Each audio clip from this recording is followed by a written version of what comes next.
Hello everyone, here we will explain Unit 13 about entrepreneur and venture capital with Putri Kumaladewi and Welby, and I, Lamro Putino, as moderator.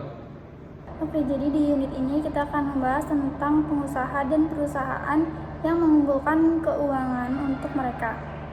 Jadi semua perusahaan itu membutuhkan staf yang berspesialisasi dalam berbagai fungsi bisnis, produksi, pemasaran, keuangan, akuntansi, sumber daya manusia, R&D, dan lain-lain. Mereka juga membutuhkan ide dan modal yang diperlukan untuk mengubahnya menjadi barang atau jasa.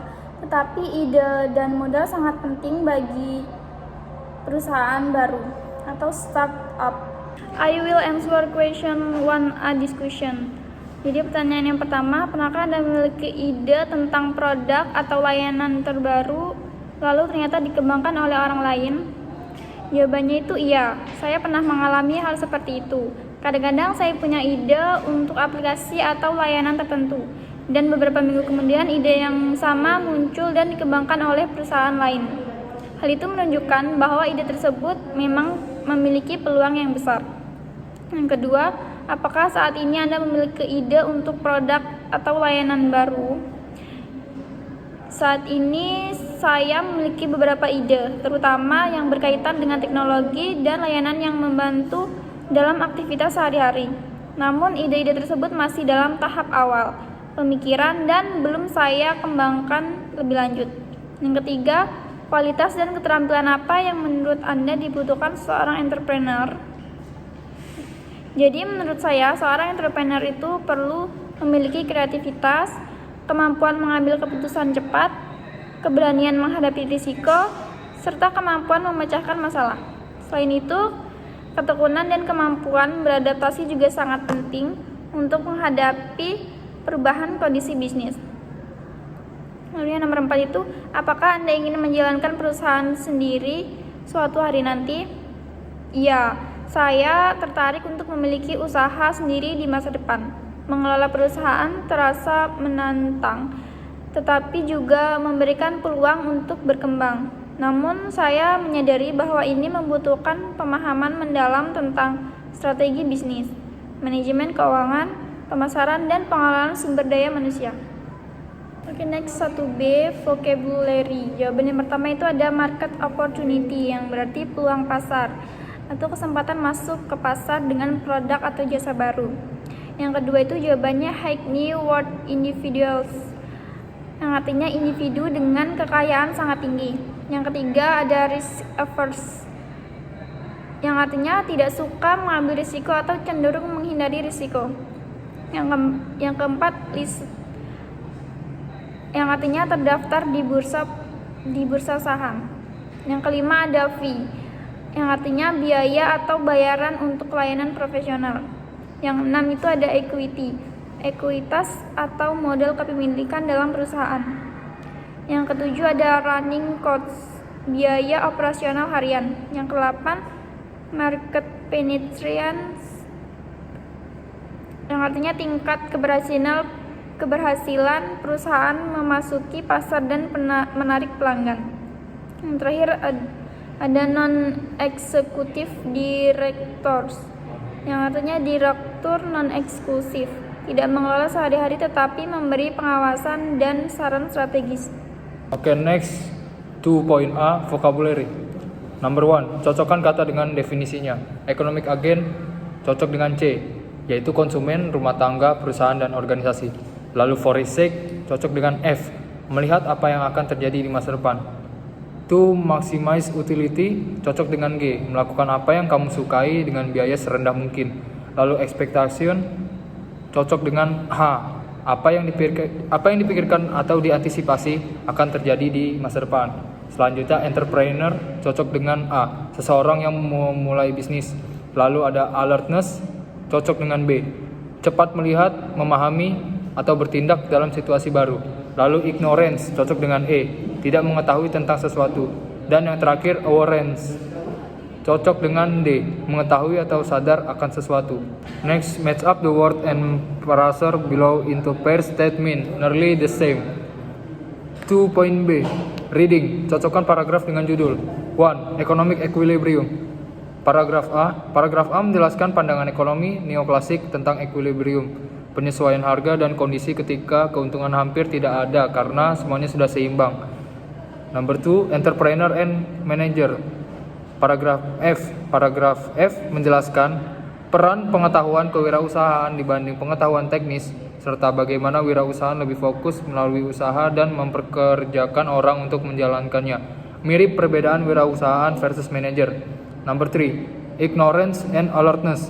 Paragraf E menjelaskan bahwa kewirausahaan muncul dari alertness terhadap peluang ketika orang lain mengalami ignorance. Wirausahawan menyadari peluang yang belum dilihat orang lain. Number 4, perceiving opportunities. Paragraf D berbicara tentang bagaimana ketidaktahuan dan penemuan fakta pasar membuka peluang keuntungan yang ditemukan oleh wirausahaan yang alert. Number 5, the existence of disequilibrium.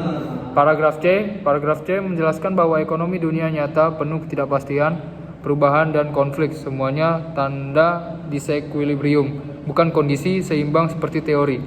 Number 6, the problem of change. Paragraf B membahas masalah bahwa teori equilibrium sulit menjelaskan perubahan karena berasumsi bahwa semua rencana berjalan mulus dan tidak ada yang perlu dirubah.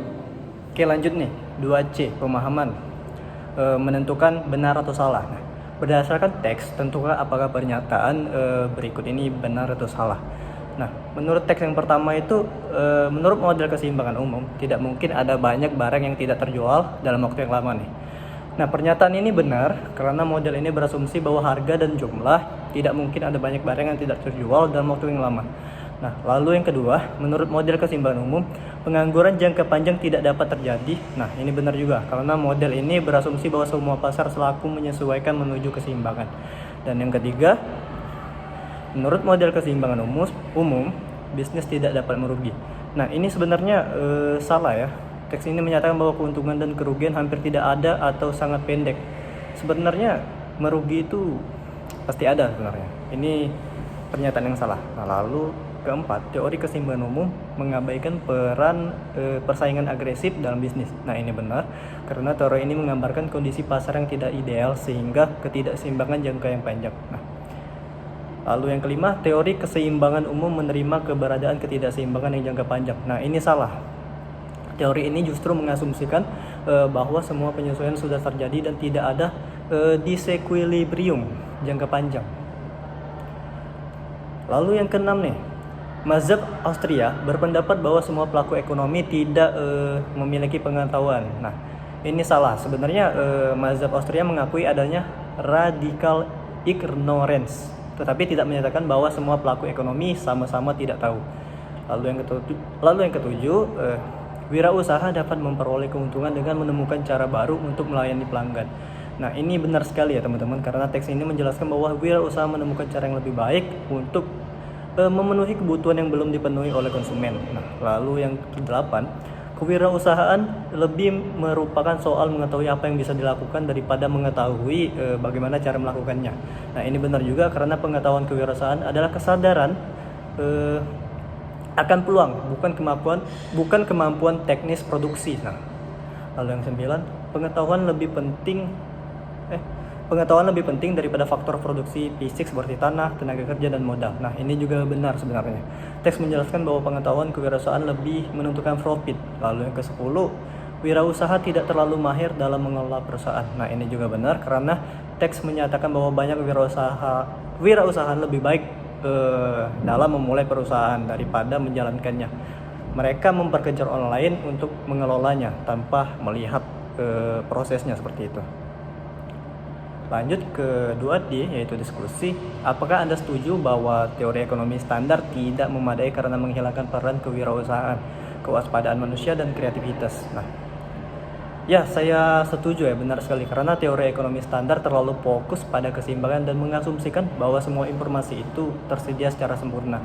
Nah, kenyataannya perubahan dalam dunia ekonomi justru terjadi karena peran wirausahawan yang mampu melihat peluang, menggunakan kreativitas dan bereaksi terhadap ketidakseimbangan tanpa memahami peran kewaspadaan, yaitu adalah alertness dan kreativitas manusia.